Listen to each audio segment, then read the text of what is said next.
our weekly ashram meeting of singing Om Namah Shivaya mantra.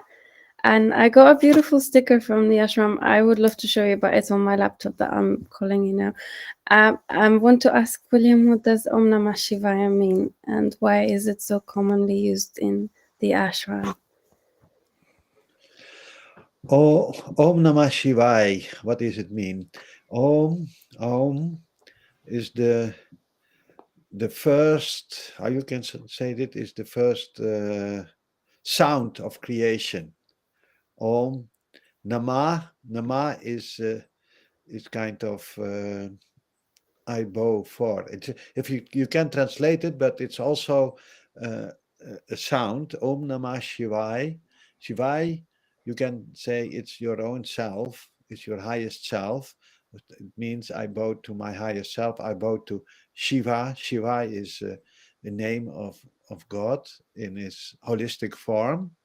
So I bow to the wholeness of creation. I bow to the wholeness of the self. I identify myself with my highest aspect of myself. And that is the field of life where we are most content. So by singing it, we just enliven this vibration of our own self in ourself. Did Babaji say to use this phrase as often as possible? Yes, he said use it 25 hours a day. Does it mean that we are all one? Sorry? Does it Om Namah Shivaya mean we are all one? We are all connected? I always thought that, but maybe I added the meaning myself. Yeah, it's we identify ourselves with the oneness of creation, the oneness, which is God Himself, who is everywhere. So we can really translate it by we are one. We identify ourselves with the oneness among ourselves. Om. So Om is the first sound that was ever made in the universe. So it could really mean anything. It's like everything and nothing at the same time. Yeah, it's the Big Bang is the Om. Wow. Why? There are so many mantras on YouTube, on the internet, with the Om, and Om Ganesha mantras. They start with Om. Yes. So interesting. Like a lot of Many mantras start with Om. Mm. Yes. We say that a lot in the ashram. In Haidakan, we said Om Namah Shivaya a lot. And Yes. we say a lot, Bola Baba Ki Jai. What does that Bola Baba Ki Jai mean? That is all respect for the simple Father. Mm. Bole is Bole Baba Ki say Bole Baba is yeah. Bole is it something like speak Bole Baba Ki Jai. Bole Baba is the simple Father, and long live the simple Father. That's another reference to Babaji. Yeah. Also, because the Babaji was his main teaching was live in truth, simplicity, and love. He himself was very, very utmost simplicity in himself. I had a beautiful experience last week. I was just in a place that was a quite pure place, and I saw just the image of Babaji just sitting on a bench in a white robe, and he didn't say anything. I just a visual, and I was very humble and pure love light.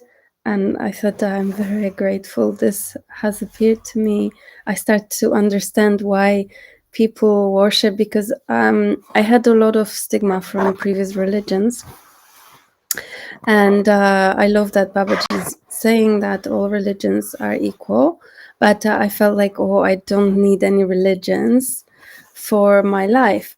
But when I saw how pure and innocent and honest he is, makes just naturally person drawn to this being, because it's so, it's happy and love, and I never thought I would have said it, but the last week I felt it more than ever. And I was planting trees as well and thinking, I'm no longer doing it for myself. I'm doing it for the everybody else, for the planet. And I've realized it doesn't matter what job I do, because it's I'm being led by the creator, by the Om Namah Shivaya.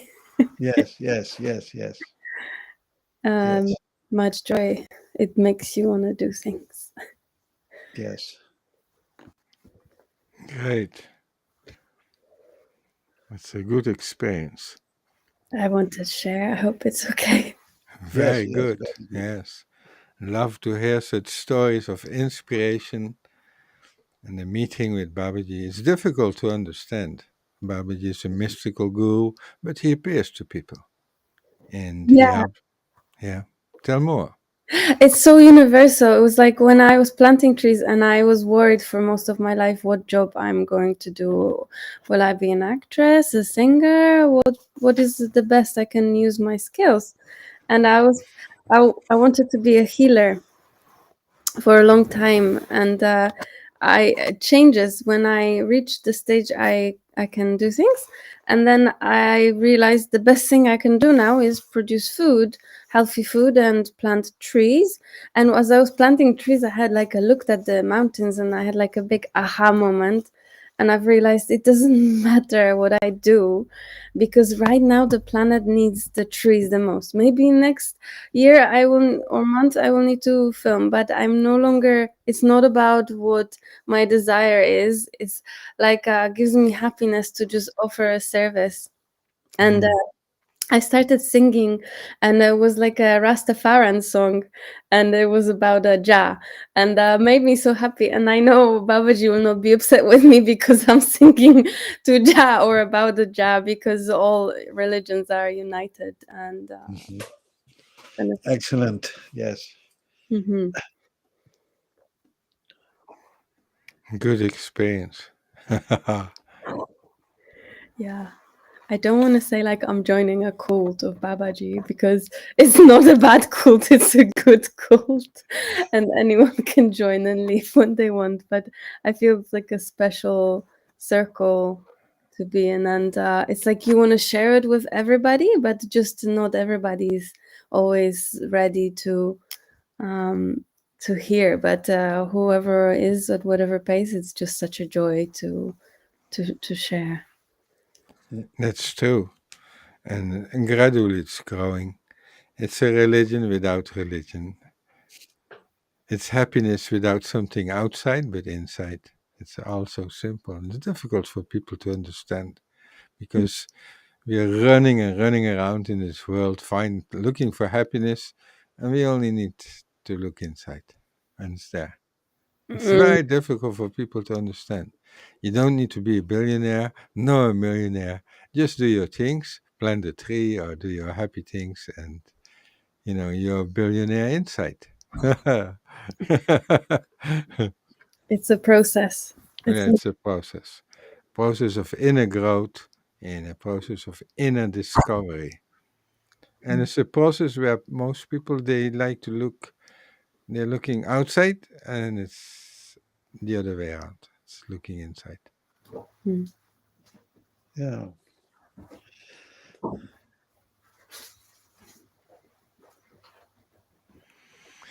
Okay, let's sing.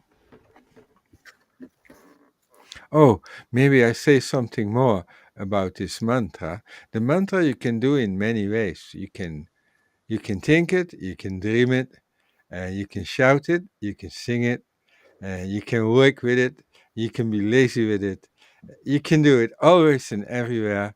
It simplifies the mind and gives you this inner experience.